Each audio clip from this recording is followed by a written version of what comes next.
we doing? Good. Driving. Got decent sleep, a little bit of breakfast, packed up, ready to go.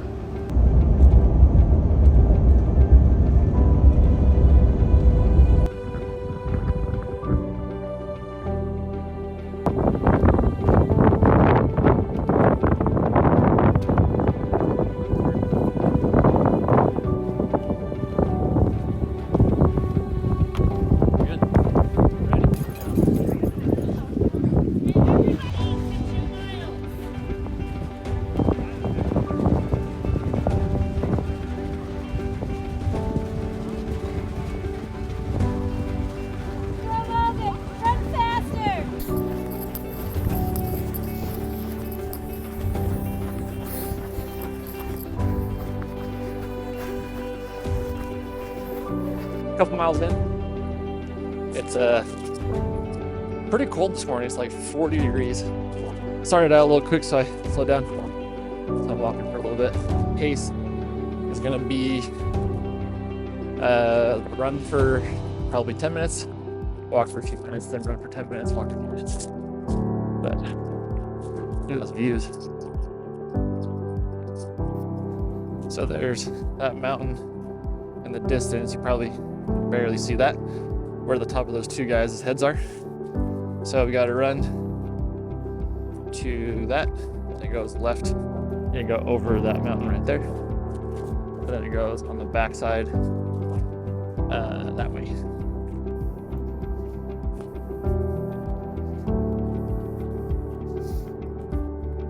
Shoes weigh like 5 pounds each.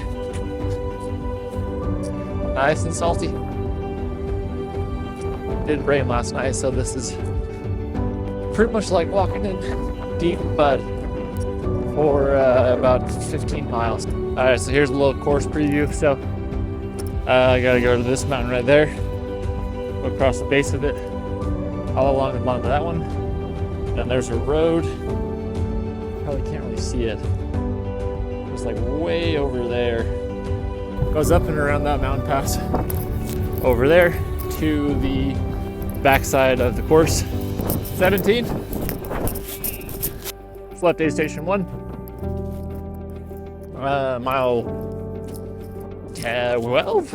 I don't know. Got some oranges. Tastes really good. Currently listening to a Joe Rogan podcast.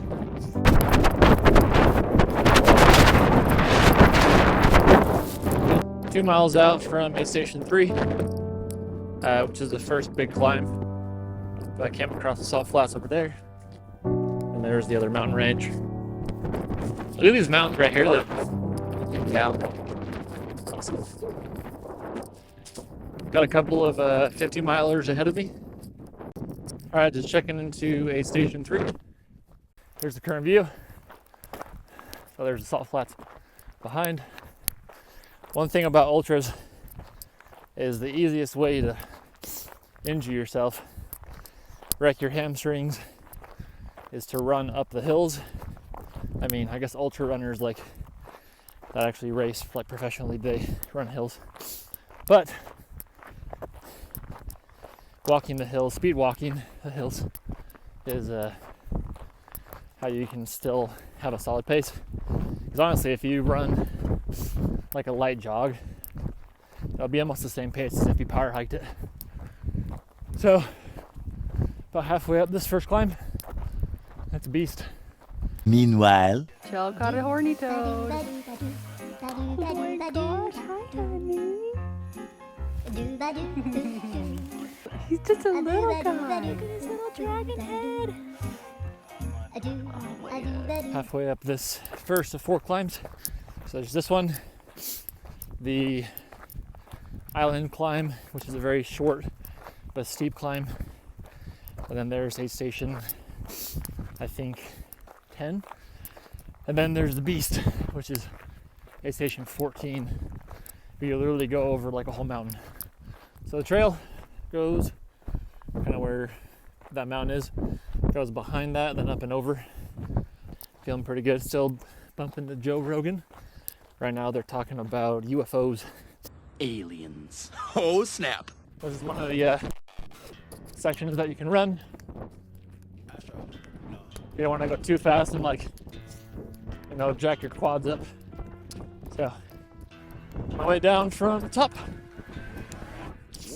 This is one of the longer downhills of the course. And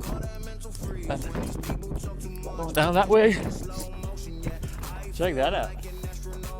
Little Dustnado. Just made it off the top of the mountain. Just came down off of that pass right there. Oh, somewhere over there. Over there. Oh, she picked up size. Look at that bad chicken right there. Sheesh. There's aid station 5 ahead. Mile 32.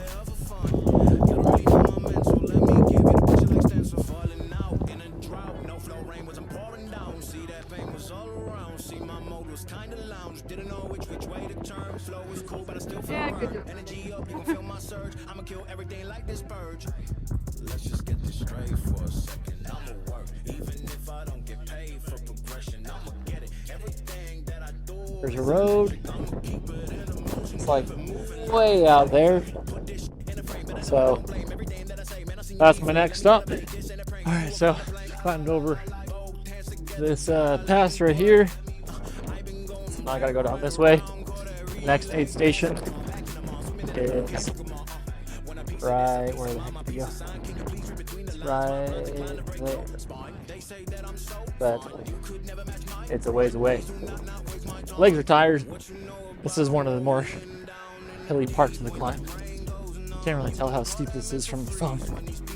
But it's really steep.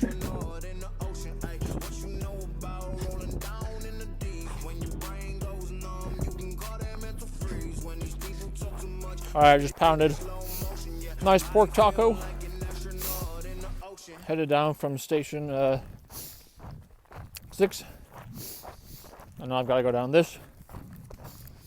Soft flats are over there too, or the mud flats are to the left. And it's about 10 miles back to aid station 7, which will be the halfway mark. Had too many electrolytes. I wasn't drinking enough water. So now I got my pack full of water. But I got like some pickle juice, which I hate pickles. Pickles are the worst. Got some pickle juice for cramps if I have them. And then a couple like nutrition bar kind of stuff. What the hell, right? So this is the mud flats. So you gotta go around this whole mountain. It goes that way, kind of towards the one with the peak. Let me stop here for a sec. Goes towards the one with the peak, kind of the left. And then that's mile 50. There's nothing out here. And it's only gonna get worse too. I'm not sure what running on the moon would feel like, but this is pretty dang close. It's just like, look at this right here. I mean, just lots of mud. Well, really hate pickles.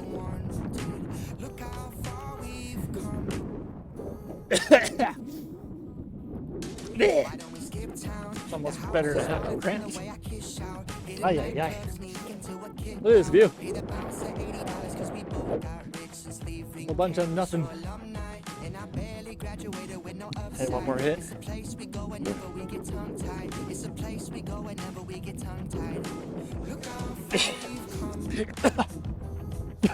Pickles.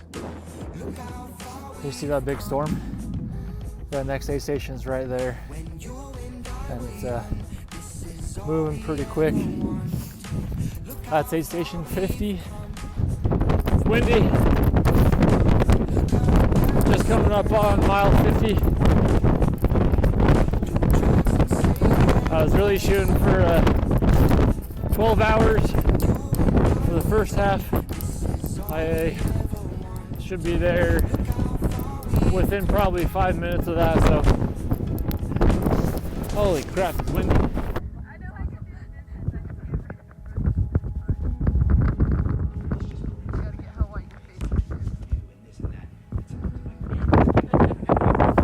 Check out those caves.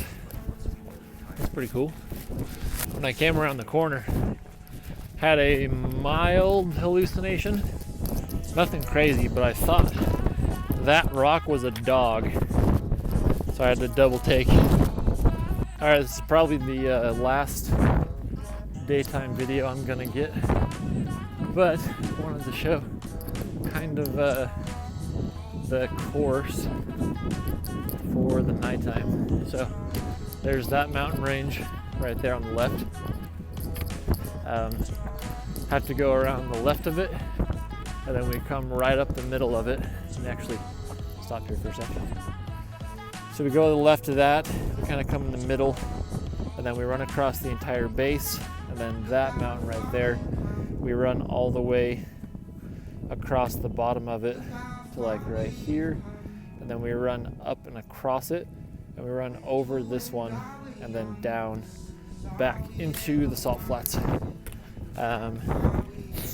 which is aid station 14. That's the top. That's the hardest climb of the whole race. Temperatures have dropped a pretty decent amount. I mean, look at these views though. It's gorgeous. There's like a little UFO cloud. Aliens? Audiences love aliens. Holler back! Hanging on top. Those clouds right there look so cool in person. My phone does not do it justice at all. So when people talk about like ultras being, you know, very challenging physically, I mean, obviously they're right, but mentally, like, it takes a toll on you too. So I've got this aid station. You can see the flashing light right there. You would think like, oh hey, I can see the light, you know, I'll be there in just a little bit. But that aid station is like 5 miles away, which will take me like an hour and 15 minutes to get to. So, you know, for an hour and 15 minutes, your brain just plays games with you saying, oh hey, you know, it's so close. And then it just never comes. And it gets difficult, kind of wears you down. Everything's going pretty good. The nighttime is definitely the hardest part of an ultra. So mentally, also physically, it gets really cold. Your muscles, they start to seize up. Also, you know, energy-wise, you've been awake for, you know, the better part of 20 hours without sleep, and you're doing a very physically demanding task. So it's kind of the refiner's fire. This is really what makes the ultra difficult, is the nighttime running. So mile 63, Chel's with me, she's pacing me. It's currently like 12:30 at night. Just left aid station, I don't even know, like 10? I'm not sure. Had a massive blister on the right side of my heel, right foot. It's felt a pop, so that burns pretty good. It's cold. I've got this really big climb coming up. It's about 6 miles. I'm currently about mile 70. So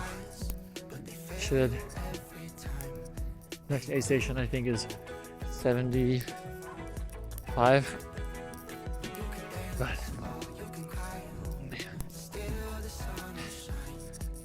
pretty wasted. Oh man, just had my second hallucination.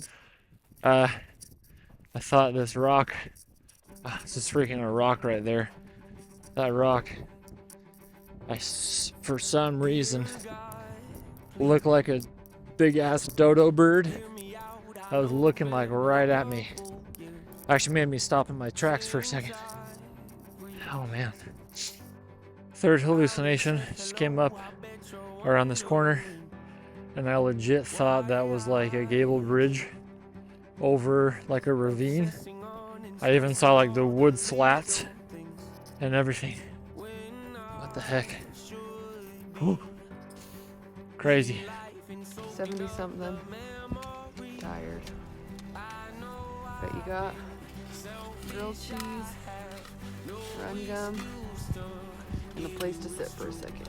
Can I get another one of these?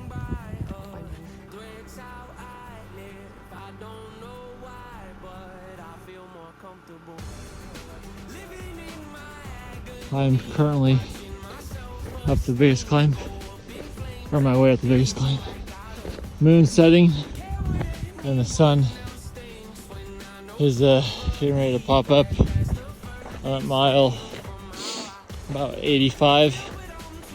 So I got a little ways more to go. Just saw my fourth hallucination. There's again the guy facing me backwards peeing on this rock right here. He's wearing a green jacket, brown pants. I looked at him for, no joke, like 15 seconds, seeing if he would move, and then I looked away and it's gone. But literally, there's a guy in a green jacket right there. Mile, I don't know, I think 80, 89. My legs are cooked. Top of my feet hurt. They're on fire. I've been for the last like 4 or 5 hours.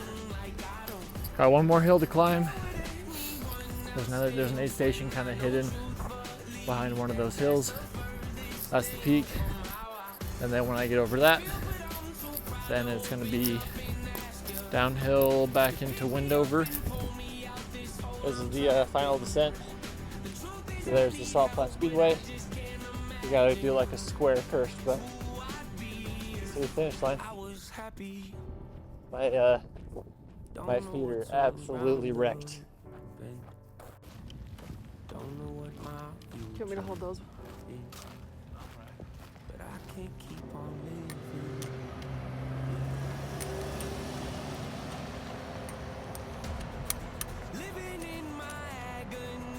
Watching my self-esteem go up in flames, acting like I don't care what anyone else thinks, when I know truthfully that that's the furthest thing from how I feel. But I'm too proud to open up in Woo. pick me up and pull me out this hole I'm trapped in. The truth is I Cross the finish line. Good job, babe. All right. Here's this for you. Awesome. Thank you so much. You're welcome. Stand up here. 100 miles. Your hair's a little crazy. was happy.